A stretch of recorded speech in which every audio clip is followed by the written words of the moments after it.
For generations, we have been taught that we had to believe the story of the Exodus on faith alone. We were told that Mount Sinai, where Moses received the Ten Commandments, was located in Egypt, but there was no real evidence to make it believable. No pictures of left-behind artifacts, practically nothing to validate one of the most important stories of the Bible.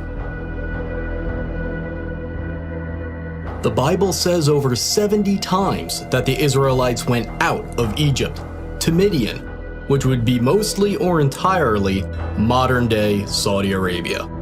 Is it true that there is very little evidence that the Exodus story happened, or have we actually just been looking in the wrong spot?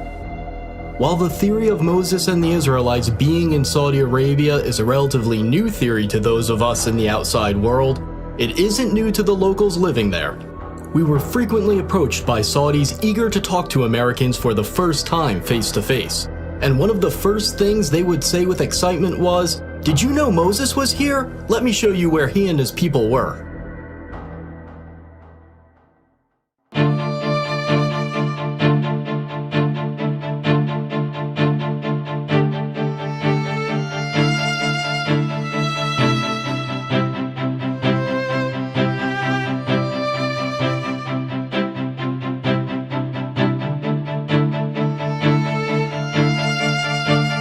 The tradition that the mountain in Egypt's Sinai Peninsula is Mount Sinai only dates back to the 4th century AD. New research based on Jewish, Christian, and Islamic sources indicate that there is a tradition that is 600 years older, and according to that tradition, Mount Sinai is in northwest Saudi Arabia. This other tradition points to Jabal Makla, a peak on the mountain range known as Jebel al-Lawz, as the true Mountain of Moses. Several historical sources, including Josephus, recorded that Mount Sinai is the highest mountain near a city that is today called Al-Bad. Locals refer to Jabal Makla as Jebel Musa, the Mountain of Moses. So you call this one Jabal Musa? Jabal Musa. One of the distinguishing features of this mountain is the blackened top that you can see right behind me. The Bible says that God descended upon Mount Sinai as a fire. The blackened peaks stick out from the surrounding areas, and the rocks are only black from the outside. Researchers disagree as to whether the blackened rocks are actual evidence of God descending upon the mountain as a fire like the Bible says, or whether it's natural volcanic rock. A small handful of Americans tried to sneak into this area in the late 1970s and the 1980s. They were arrested, and their photos and videos were confiscated by the Saudi police. Their evidence was lost. However, images and videos slowly began leaking out to the outside world. According to those who snuck in and were arrested, these sites were being kept secret by the Saudi regime, a theocracy that hid them from the world using fences and police and the threat of force. As I tried to understand why the Saudis were hiding this important site, I began reaching out to sources in the Islamic world. For 15 years, I've been in the fields of intelligence, counterterrorism, and international relations, and one of my best contacts had a story to tell. He used to belong to a jihadist group, and he even had meetings with Pakistani intelligence and close associates of Osama bin Laden. And now, he's speaking out for the first time. When I was in the jihad world, we all knew that the Mount Sinai was in Saudi Arabia. The people on the outside, even most Muslims, had no idea that it was there, because we fighters didn't want anyone to know about it. We all knew that the Saudi government hid it and protected it with security, and we all agreed with it. We believe that if a site, even a holy site, is visited by people and used for idolatry, it should be destroyed. But our hiding it, according to the Islamic law, is what saved it, so you can see it today and appreciate it.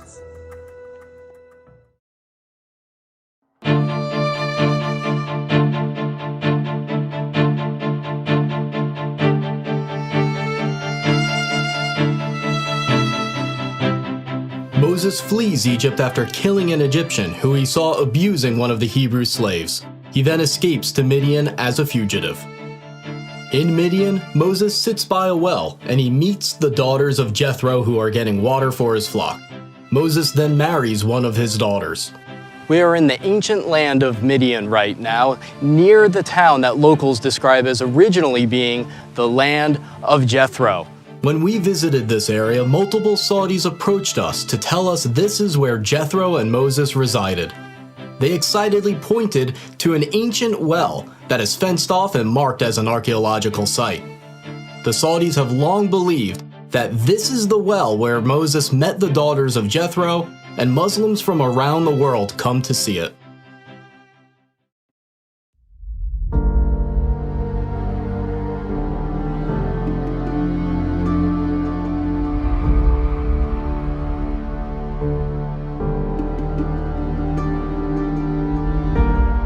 The book of Exodus says that the Red Sea crossing happened at a spot named Yam Suf, but experts have long disagreed about where it was. There are two proposed Red Sea crossing sites from Egypt into Saudi Arabia.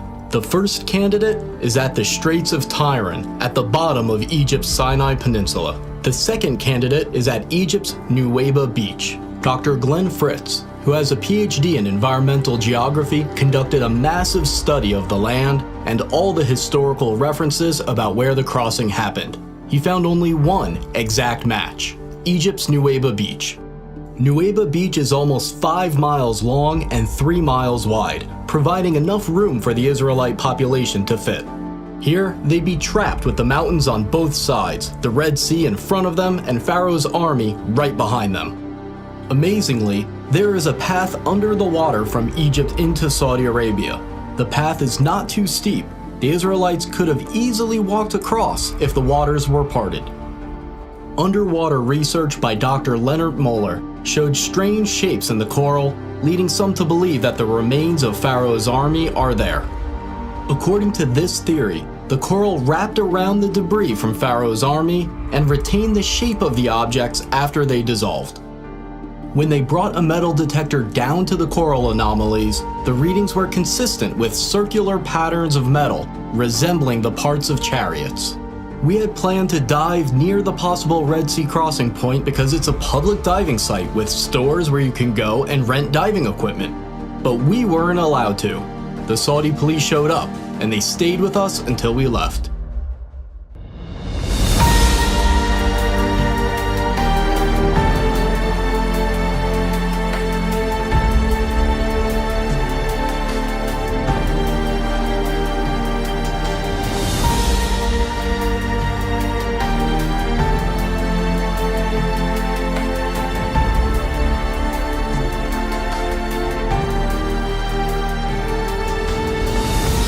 After the Red Sea crossing, Moses and the Israelites stop at a place near Mount Sinai named Elim.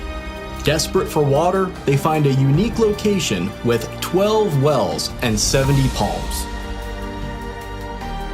Along the path to the possible real Mount Sinai, there is a match for Elim with many palm trees and, to this day, 12 wells. Saudi locals pointed us to this location and specifically referred to it as Elim.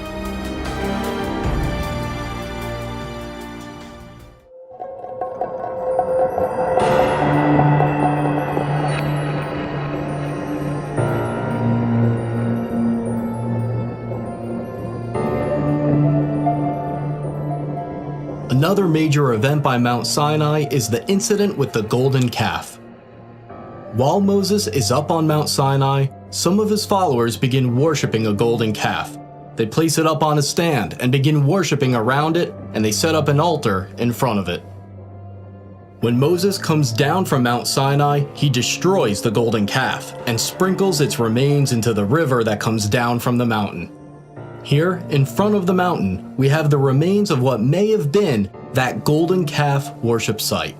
Now behind me in this fenced-in archaeological site that the Saudis are protecting, you see both a stand with many petroglyphs of cows and people worshiping cows, as well as a structure that is slightly lifted that may be the altar in front of the golden calf stand. There's a sign in Arabic and English warning intruders against going into the area. The local tradition that this is where the golden calf was is so strong that if you approach it, you'll be suspected of searching for gold. According to the Bible, the worshippers of the golden calf say, "These are your gods, O Israel." This verse indicates that there are multiple depictions of bulls as the Israelites are worshiping the golden calf. On the top of the stand where the golden calf would have been placed, there is a circular indent where the rock has been worn down. It's speculated that this is where Moses grounded the golden calf into powder. After Moses destroys the golden calf, 3,000 of the golden calf worshippers are killed, so there must be a spot where thousands of people were buried. About 4 miles from this site, there's a massive ancient graveyard. It appears to be a mass burial site where the graves were dug all at once. It's located just outside the plain where the Israelites would have camped, so it's exactly where it should be if this is where that story took place. Here too, the Saudis have a sign identifying it as an archaeological site, and it's patrolled by police.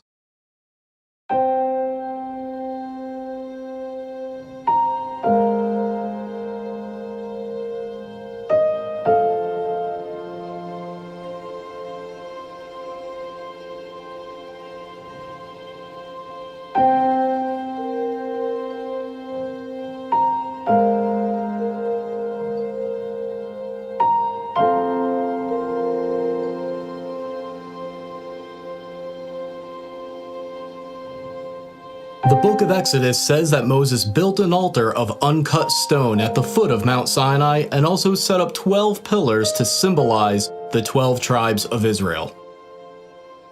Right here at the foot of the mountain, we see this structure that resembles an ancient altar. And what we are standing in right now is probably the animal chutes that would lead them to sacrifice at the foot of the mountain. The animal chutes lead to this area of the structure, which may have been the slaughter platform for animal sacrifices. The Saudis, of course, say that this has nothing to do with Moses, but they admit that they found animal waste and bones underneath this area when they dug. People who have been to this site decades ago say that this site used to be much cleaner, and you could more clearly see the remains of about 12 pillars, as well as a stone platform that they would stand on. Near the altar and the 12 pillars, Moses reads to the Israelites the Book of the Covenant, and they agree to it. This means that Moses probably had a spot right above the altar that served as a stage in order to address the people. Right above this area with the altar and the pillars, there is an area that could have been a perfect spot for Moses to be seen and heard when the covenant is made. A Saudi local actually pointed to this part of the mountain and showed us how Moses' voice would have echoed like he was speaking in a natural amphitheater. The Bible says that a brook flowed down from Mount Sinai, providing water for the Israelites. The brook must have come down near the altar at the foot of the mountain for the sacrifices to take place, and the brook must have come near the golden calf because Moses threw its remains into the river. It's very easy to see where there was once a stream coming down from this mountain, where there's evidence of burnt sacrifices. It then ends up near the possible golden calf worship site. There's even evidence of wells around the area where a pool of water would have formed, proving that a large population once lived there. According to the Bible, the prophet Elijah travels to Mount Sinai, and once he gets there, he goes into a cave, and that's where he talks to God. The real Mount Sinai must therefore have a cave that is accessible, safe, and suitable for sleeping. This cave above the altar is about 15 feet high, 20 feet long, and 20 feet deep. If this is the real Mount Sinai, then this is almost certainly the Cave of Elijah.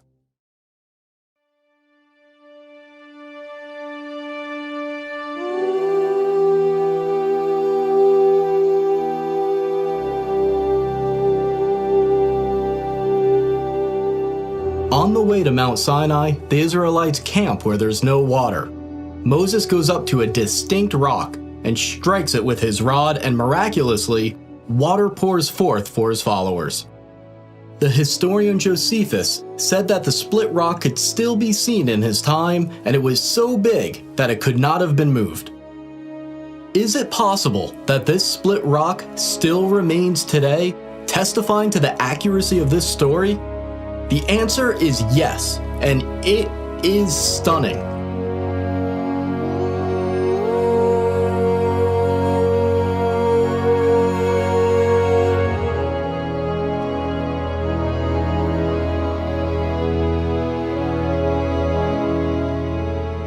This split rock was first discovered by Jim and Penny Caldwell, an American couple that was working in Saudi Arabia in the early 1990s. The local Bedouins have long had two names for this area, the Water of Moses and the Split Rock of Moses.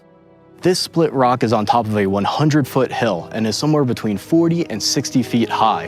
And what's really amazing about this specific location in the valley along the possible route to Mount Sinai is that the rocks underneath the split rock are smooth, as if tons and tons of water poured forth, forming a miniature lake at the bottom for the Israelites to drink from. If you have a relationship with a local, they'll tell you that this area is related to Moses, but the Bedouins that live here will try to keep you out. We saw this firsthand as we were chased out of the area. Okay, so we are flooring it. We're gonna see if this guy follows us. We heard 2 gunshots. This guy's like, doesn't really want to party.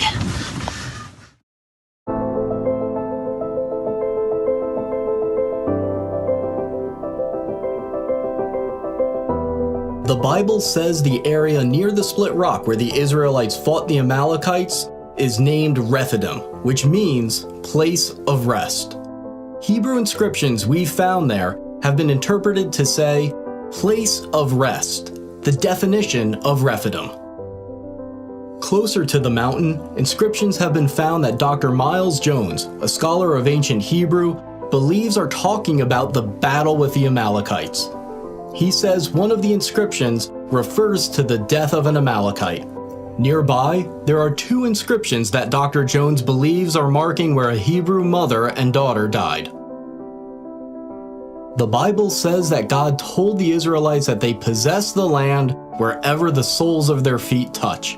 Near the split rock and near the mountain, there are many inscriptions with an image of a foot and a sandal. Next to the image, there is Proto-Hebrew writing that means the sole of the foot.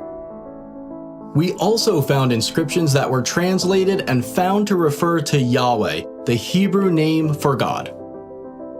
There's another area near the mountain named Wadi Musa, or the Valley of Moses.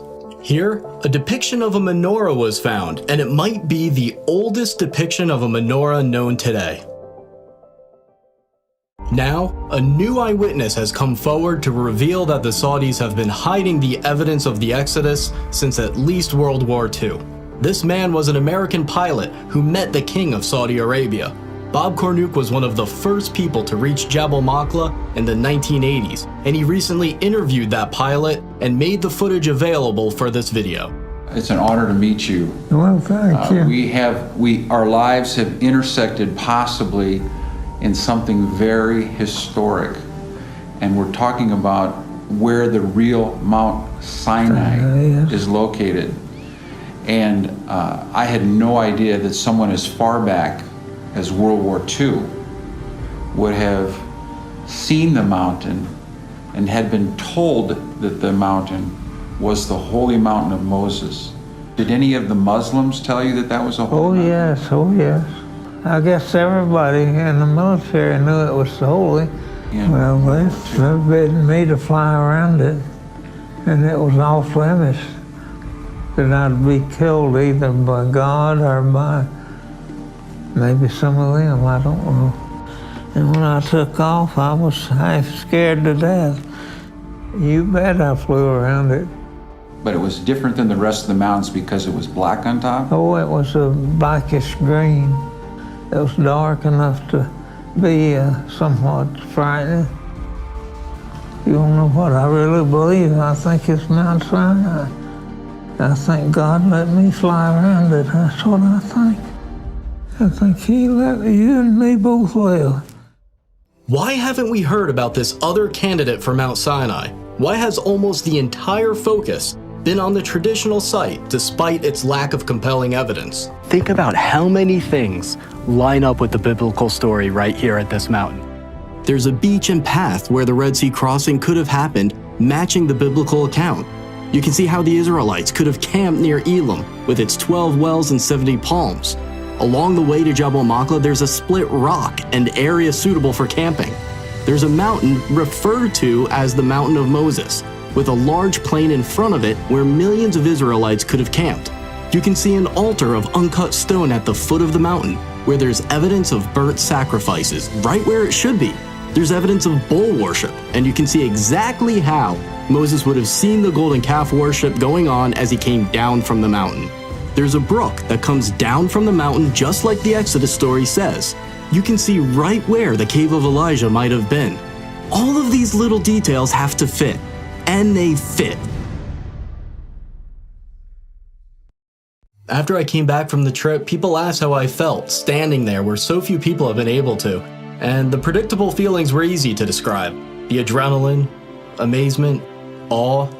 But there was an emotion that was more difficult to describe. I didn't deserve to be there. I'm not someone who's given away his wealth to the poor. I'm not a scientist or a pastor. And there are still days where I feel like I have no faith at all. But then as I looked at the mountains, I remembered something. The Bible has a clear pattern where God doesn't use the best or the most expected. Even Moses was so insecure that he didn't want the job.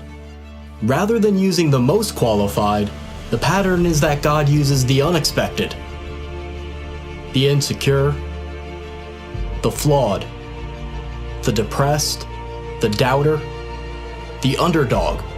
Every single person can make a difference, especially those that think they can't.